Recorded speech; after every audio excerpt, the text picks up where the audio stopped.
Oke, bismillahirrahmanirrahim. Assalamualaikum warahmatullahi wabarakatuh. Melanjutkan materi kita, materi minggu kemarin.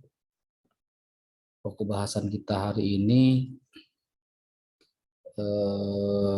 kita akan bahas tentang unsur metode penelitian, terus tahapan dalam penelitian, dan yang terakhir adalah objek-objek penelitian. Apa yang menjadi capaian kompetensi ketika kita mempelajari pokok bahasan ini untuk unsur metode penelitian agar Anda sebagai mahasiswa mampu memahami dalam pemilihan metode itu hal-hal apa saja yang menjadi komponen-komponen dari metode itu sendiri. Nanti ada beberapa unsur dari metode penelitian. Terus ketika kita mempelajari tentang tahapan, Anda mampu untuk klasifikasikan pada beberapa tahapan yang harus dilewati ketika Anda melakukan penelitian. Terus berikutnya ketika kita mempelajari tentang objek penelitian ini apa yang menjadi capaian kompetensinya, ya agar Anda sebagai mahasiswa mampu mengklasifikasikan ada beberapa objek dari penelitian. Jika Anda mampu mengklasifikasikan objek penelitian itu, nanti Anda tidak kesulitan dalam pemilihan objek penelitian apa yang akan Anda teliti. Nah, apa manfaat ketika mempelajari tentang objek penelitian? Objek penelitian ini manfaatnya untuk menghindari terjadinya duplikasi dalam penelitian. Menghindari duplikasi dalam penelitian. Karena seringkali kalau mahasiswa sebelumnya ketika melakukan penelitian, terkadang mereka kebingungan dalam artian apa? Ketika Pak ini sudah pernah diteliti orang, Pak ini sudah pernah dikaji orang, tapi dia tidak bisa membedakan objek penelitiannya apa. Nah, kalau Anda memahami hakikat dari objek penelitian ini, maka ketika orang sudah pernah meneliti tentang objek A, walaupun dengan substansi yang sama, tapi Anda bergeser dari A1-nya misalnya. Terus kalau orang sudah pernah meneliti tentang B, Anda bergeser jadi B2 atau B1-nya.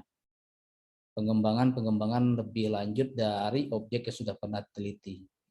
Atau ketika orang meneliti tentang proses hukumnya atau peristiwa hukumnya, Anda meneliti subjeknya. Nanti akan saya sampaikan contoh-contoh judul ketika kita menggunakan objek penelitian tertentu. Nah, untuk materi yang pertama, unsur metode penelitian dulu. Unsur metode penelitian. Unsur metode penelitian di sini ketika Anda kemarin sudah saya sampaikan format atau contoh judul menggunakan metode penelitian yuridis empiris dan menggunakan metode penelitian yuridis normatif. Nah, jika dari judul itu terkandung perilaku atau perbuatan hukum, bisa dipastikan itu metodenya yuridis empiris. Tapi jika yang diteliti itu adalah berhubungan dengan tekstual undang-undang, peraturan undang-undangan, itu bisa dipastikan yuridis normatif. Atau mengkaji tentang azas atau teori, itu juga bisa dipastikan dia normatif, yuridis normatif metode ini. Nah, apa yang terdapat dalam metode penelitian? Ini ada 6 unsur metode penelitian. Yang pertama, populasi dan sampel atau spesifikasi dan ruang lingkup penelitian. Ketika kita memilih metode penelitian yuridis empiris, maka harus bisa dipastikan populasinya wilayah hukum mana, kabupaten mana, wilayah kerja organisasi apa, ini populasinya. Nah, dan sampel berapa misalnya, wilayah hukum Kabupaten Bangka, sampelnya berapa kecamatan, ambil sampel 1 kecamatan atau 2 kecamatan. Atau spesifikasi dari ruang lingkup penelitian. Nah, spesifikasi dari ruang lingkup penelitian ini untuk metode yuridis normatif.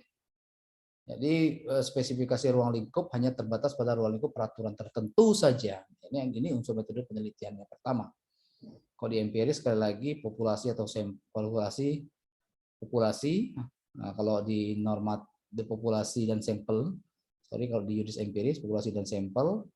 Dan kalau di normatif itu sampel dan spesifikasi dan ruang lingkup penelitian.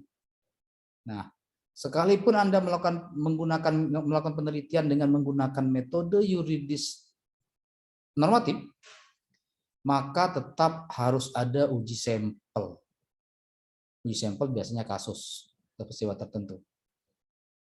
Nah, saya tidak sepakat kalau misalnya yuridis normatif tapi tidak ada sampel, itu saya tidak sepakat sama sekali. Kita tahu bahwa terjadi kekosongan hukum itu apa? Kan ketika sudah pernah terjadi peristiwa itu. Kita tahu terjadinya ketidaklengkapan atau ketidaklengkapan unsur pasal misalnya kan. Kita tahu kan ketika sudah ada peristiwa yang terjadi, sudah ada peristiwa hukum terjadi. Maka bohong kalau orang melakukan penelitian yuridis normatif tapi nggak ada sampel, itu bohong. Saya mereka katakan dia bohong, masih mengandai-andai, seandainya enggak kalau seandainya itu bukan riset, tapi yang kemarin sudah saya sampaikan. Riset itu kan penelitian kembali, penelusuran kembali, pengkajian kembali. Artinya kalau penelusuran kembali atau pengkajian kembali ya berarti barang itu sudah ada, tapi dikaji ulang. Nah, itu apa unsur yang pertama. Terus unsur yang kedua adalah variabel penelitian. Apa yang menjadi variabel penelitian di sini? Ini variabel penelitian ini ciri-ciri atau peristiwa dari objek penelitian yang dapat diambil. Ada berapa variabel biasanya? Kalau berhubungan dengan variabel ini dihubungkan dengan rumusan masalah. Rumusan masalah jika dua rumusan masalah maka harus ada keterkaitan antara variabel 1 dengan variabel 2. Harus ada keterkaitan. Kalau biasanya kalau saya sampaikan ke mahasiswa bimbingan saya, variabelnya cukup 1 saja. Rumusan masalah 2 itu pengembangan lebih lanjut dari variabel pertama. Misal ketika Anda meneliti tentang efektivitas peraturan perundang-undangan, maka tidak usah meneliti tentang penegakan hukumnya, nggak usah.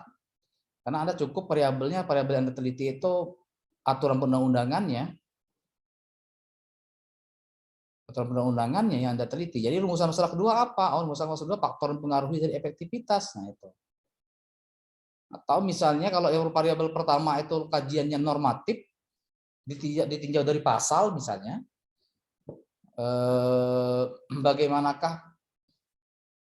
bagaimanakah pertanggungjawaban pidana, misalnya pelaku tindak pidana illegal logging ditinjau dari Undang-Undang Kehutanan.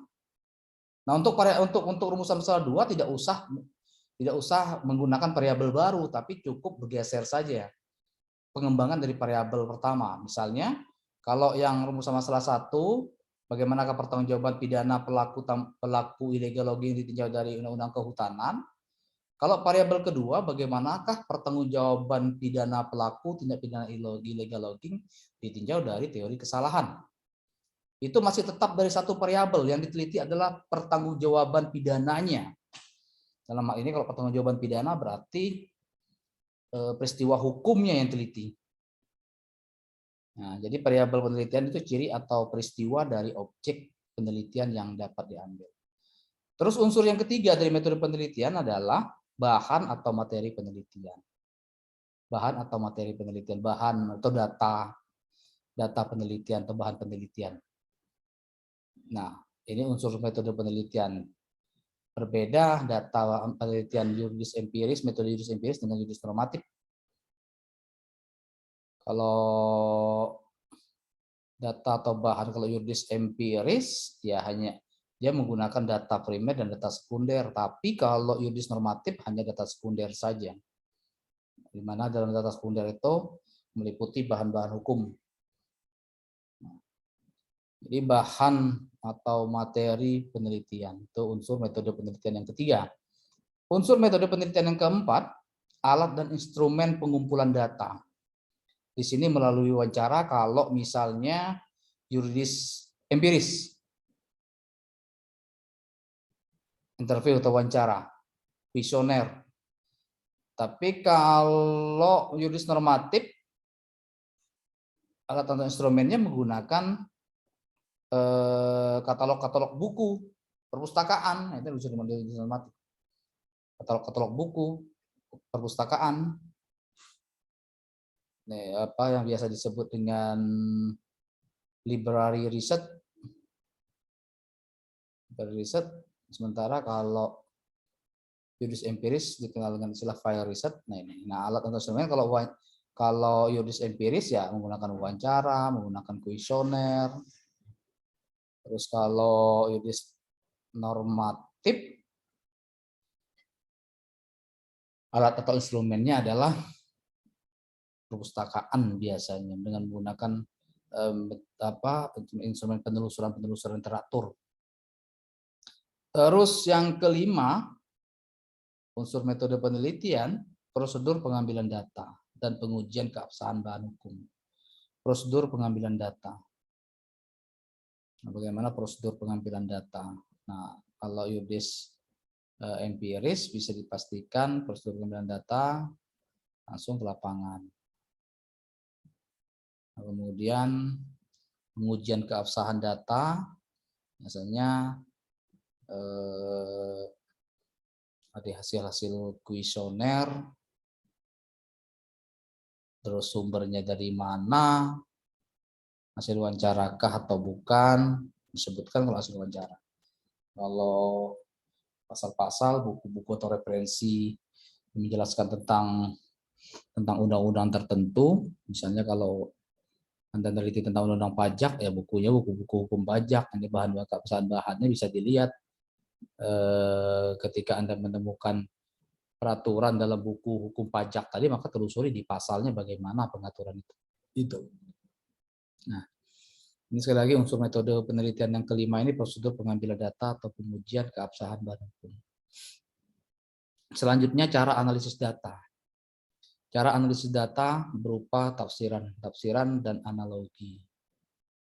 Cara analisis data, kalau yuridis normatif bisa dipastikan tafsiran datanya apakah menggunakan penafsiran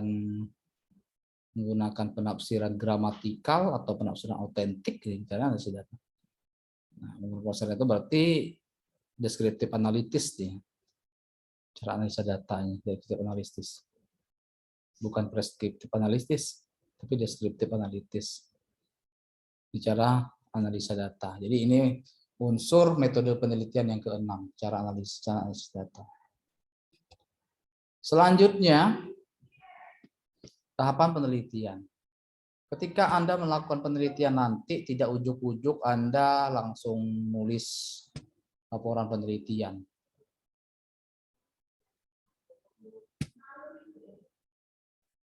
Tapi kalau pakai bahasa saya, Anda harus kenali masalah dulu.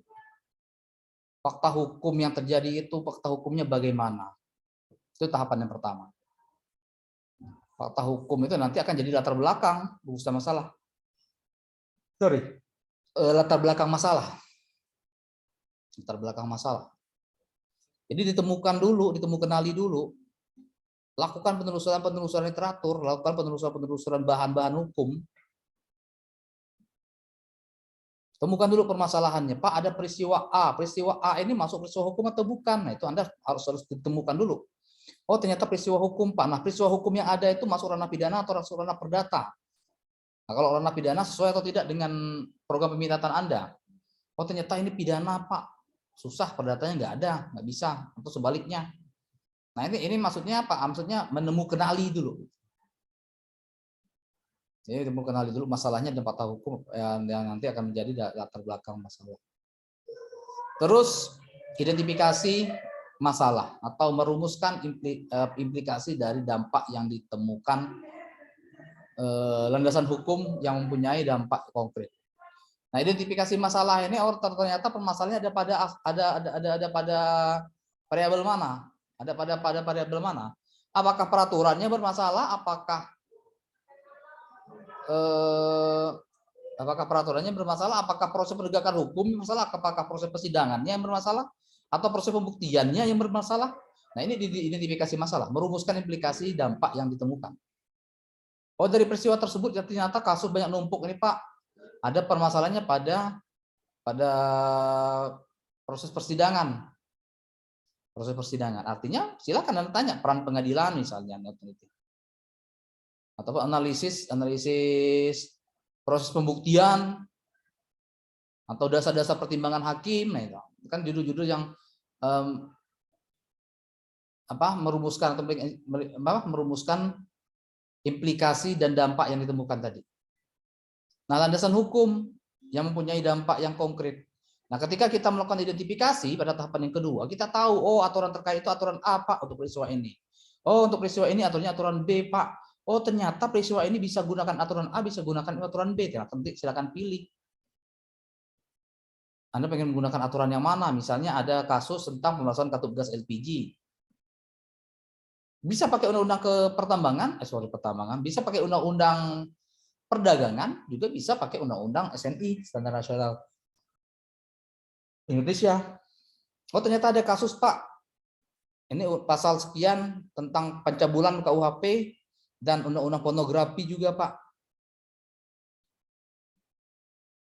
Ini identifikasi masalah. Oh, jadi Anda tahu landasan hukumnya apa, pasal terkait itu apa.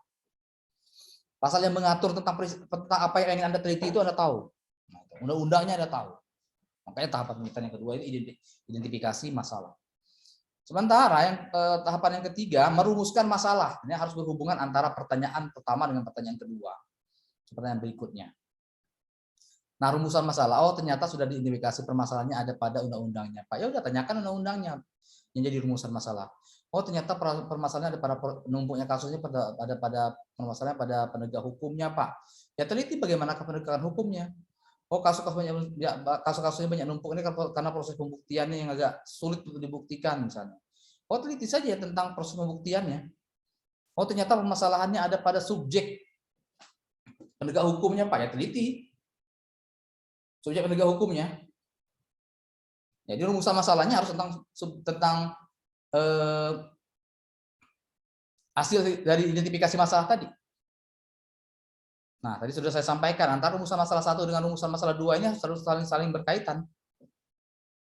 Saling berhubungan. Dengan sampai nanti rumusan masalah 1 bicara tentang efektivitas undang-undang, rumusan masalah 2 bicara tentang peran penegak hukumnya, enggak. Itu sudah dua variabel. Itu sudah dua variabel. Tetap digunakan satu variabel dan rumusan masalah berikutnya adalah pengembangan dari rumusan masalah 1 tadi. Jadi rumusan masalah yang ketiga, merumuskan masalah yang ketiga ini tahapan penelitian. Yang keempat, merumuskan tujuan. Nah, untuk merumuskan tujuan ini sekali lagi kalau di dalam tulisan skripsi kita, merumuskan tujuan ini identik dengan rumusan masalah. Merumuskan tujuan ini identik dengan rumusan masalah. Apa yang menjadi rumusan masalah itulah yang pengen Anda ketahui. Yang menjadi tujuan Anda nanti. Ketika rumusan masalahnya bagaimanakah proses penegakan hukum, ya tujuannya merumuskan tujuannya untuk mengetahui proses penegakan hukum. Kalau rumusan masalahnya bagaimanakah peran, maka tujuannya untuk mengetahui peran. Kalau rumusan masalahnya tentang proses pembuktian, bagaimana proses pembuktian, maka tujuannya untuk mengetahui proses pembuktian. Dia merumuskan tujuan sudah. Yang kelima, merumuskan metode penelitian. Nah, merumuskan metode penelitian, artinya metode penelitian nanti dulu, tidak ujuk-ujuk, Pak, saya pakai metode empiris, sementara Anda nggak tahu permasalahannya. Pak, saya pakai judis normatif, sementara Anda nggak tahu juga apa-apanya di permasalahannya. Nah, ketika sudah dirumuskan tujuan, sudah dirumuskan masalah, sudah dilakukan identifikasi dan ditemukan permasalahannya, baru kira-kira jawaban untuk mengetahui jawaban dari pertanyaan ini atau rumusan masalah ini, kira-kira baru kejangkau atau baru bisa didapat dengan metode apa ya? Menggunakan metode apa ya? Nah, artinya pemilihan metode ini jangan sembarangan juga, nanti hasilnya bias. Anda menggunakan metode A, tapi ternyata untuk rumusan masalah Anda itu nggak bisa pakai metode A. Contoh misalnya, kemarin ada mahasiswa bimbingan saya meneliti tentang tindak pidana perusakan kawasan wisata. Tapi dia menggunakan metodenya yuridis normatif. Itu nggak nyambung. Karena kalau penegakan hukum fakta lapangan, hukum di lapangan, itu kan nggak bisa didapat dengan yuridis normatif. Karena kalau menggunakan yuridis normatif, dia berkutat dengan aturan perundangannya, dia tidak berkutat dengan peristiwa di lapangan. Jadi harus tepat dalam pemilihan metode penelitian. Yang keenam, mengumpulkan data. Nah, setelah dilakukan dari menemukan ahli masalah, identifikasi masalah sudah dilakukan, sudah menemukan permasalahannya, kemudian dirumuskan rumusan masalahnya, harus ada keterkaitan antara rumusan masalah 1 dengan rumusan masalah 2, terus dirumuskan tujuannya yang relevan atau berkaitan dengan rumusan masalah atau rumusan tujuan, kemudian merumuskan metode sudah dipilih, dan mengumpulkan data. Nah, ketika sudah tahu metodenya, kalau untuk metode yuridis empiris, data yang saya kumpulkan ini data lapangan yang saya dapat dengan wawancara, kuesioner. Kalau ternyata rumusan metode yang digunakan metode yuridis normatif, maka teknik pengumpulan datanya harus ke perpustakaan, cari bahan hukum primer peraturan perundang-undangannya dan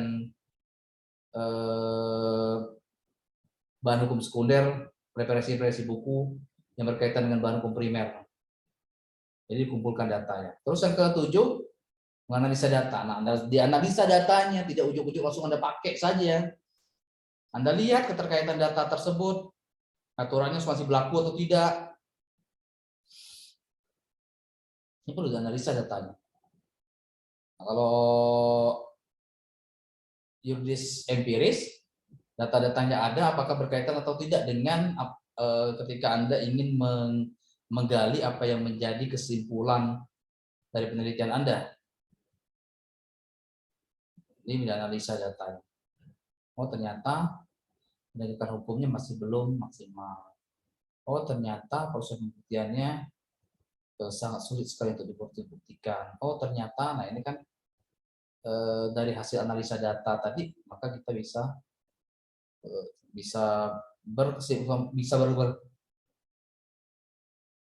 berhipotesa atau berkesimpulan. Terus yang ke-8, menulis laporan baru, ditulis laporannya bab 1, bab 2, bab 3, bab 4. Bab 2, bab 3, bab 4. Nah, ini tahapan penelitian.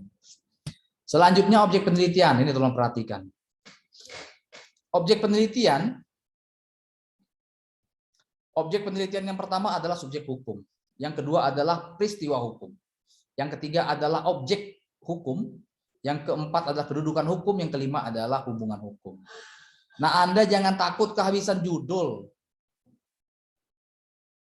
Kadang-kadang kan, Pak, sama-sama tentang tambang semua, Pak. Si A tambang, saya tambang. Lihat objeknya sama enggak?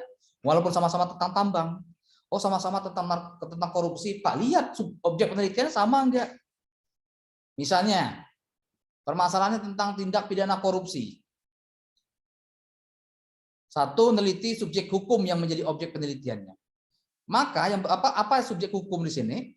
Yang menjadi objek penelitian, person orang, badan hukum, pejabat publik, kelompok kepentingan. Nah, ini subjek hukum. Jadi kalau misalnya tentang tindak pidana korupsi, yang kita teliti siapa? Badan hukum atau pejabat publiknya, peran KPK-nya, peran jaksa. Ini subjek hukum. Atau person, hak tersangka, peran tersangka. Nah, ini subjek hukum. Atau kelompok kepentingan lainnya. Nah, ini subjek hukum. Jadi judulnya biasanya contohnya misal judul kalau subjek hukum sini, misalnya peran KPK dalam pemberantasan tindak pidana korupsi, studi kasus bla bla bla bla bla bla. Atau misalnya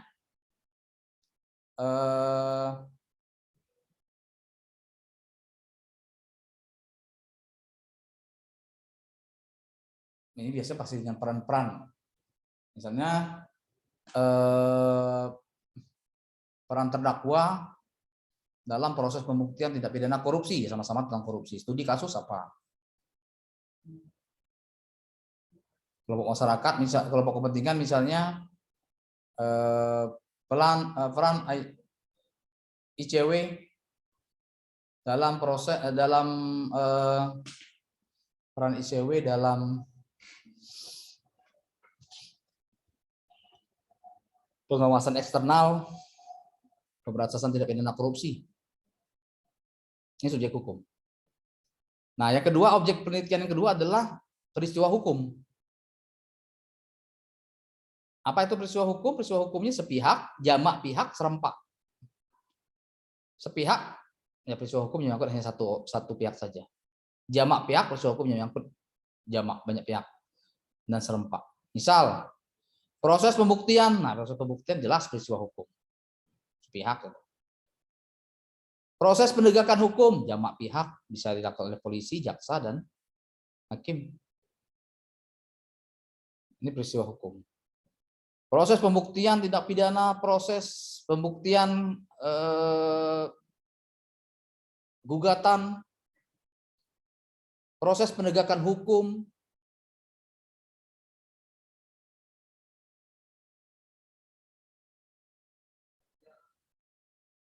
analisis pembagian harta waris. Nah, pembagian itu peristiwa hukum. Berikutnya objek hukum. Nah, kalau objek hukum ini apa saja yang masuk dalam lingkup objek hukum? Peraturan perundang-undangan dan benda. Ini biasanya judulnya kalau objek hukum ini judulnya pasti analisis pasal atau analisis undang-undang. Atau efektivitas undang-undang atau efektivitas pasal. Kalau benda misalnya analisis hak guna usaha, analisis hak guna bangunan, analisis izin kuasa pertambangan. Nah, ini objek hukum yang teliti. Objek hukum benda. Ini objek hukum ini meliputi benda dan peraturan perundangan. Ini objek penelitian objek hukum. Kemudian jika Anda memilih objek penelitiannya adalah kedudukan hukum, maka kedudukan hukum itu pasti bicara tentang hak dan kewajiban. Hak dan kewajiban siapa? Hak dan kewajiban para pihak. Hak dan kewajiban dan subjek hukum. Misal analisis analisis hak tersangka dalam pembuktian tindak pidana korupsi. Atau kewenangan LPSK dalam penyelesaian perkara apa yang baru terjadi? Penyelesaian perkara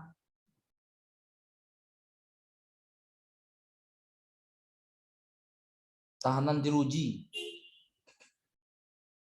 Ini kewenangan. Kedudukan hukum, kewenangan itu berhubungan kewajiban. Hak dan kewajiban, sekali lagi hak dan kewajiban. Ini dalam lingkup kedudukan hukum. Apa objek penelitian kedudukan hukum. Yang kelima adalah hubungan hukum. Nah, hubungan hukum ini apakah hubungan hukum sedara, apakah hubungan hukum ahli waris atau para pihak? Hubungan hukum. Artinya ini ada hubungan dari dua subjek hukum. Hubungan hukum. Misalnya analisis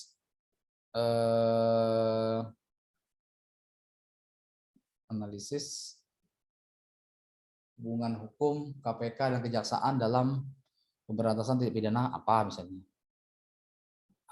Analisis hubungan hukum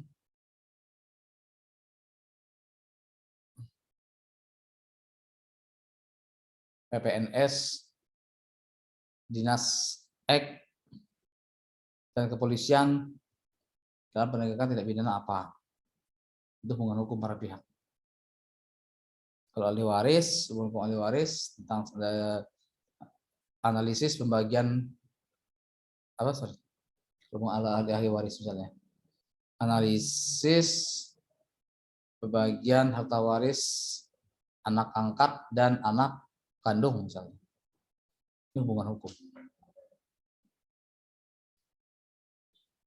Nah, jadi ada 5 objek penelitian. Saya yakin jika Anda paham tentang objek penelitian, maka Anda tidak akan kesulitan dalam pemilihan pembuatan judul. Kalau judul bisa di make up. Sekali lagi judul bisa di make up. Tapi yang penting Anda paham dari muatan judul Anda paham apa yang menjadi objek penelitian Anda. Kalau Anda sudah paham tentang apa yang menjadi objek penelitian Anda insya Allah Anda ngelitinya nggak kemana-mana. Tetap berada pada objek penelitian itu. Racau penelitiannya kalau sampai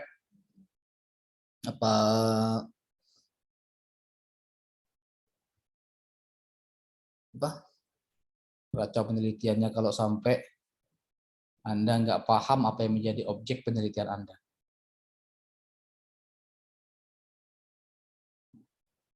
Oke, saya rasa cukup sekian dulu untuk materi kali ini. Silakan dipelajari.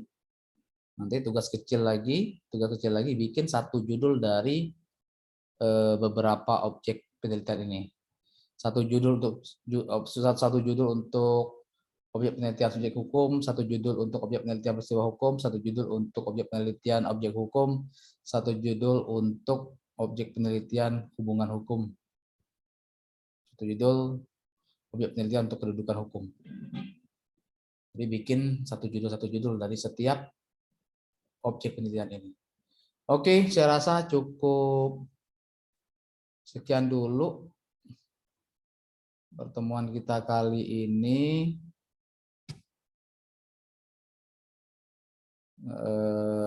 Semoga bisa dipahami dan bisa diterapkan nantinya dalam penulisan skripsi Anda.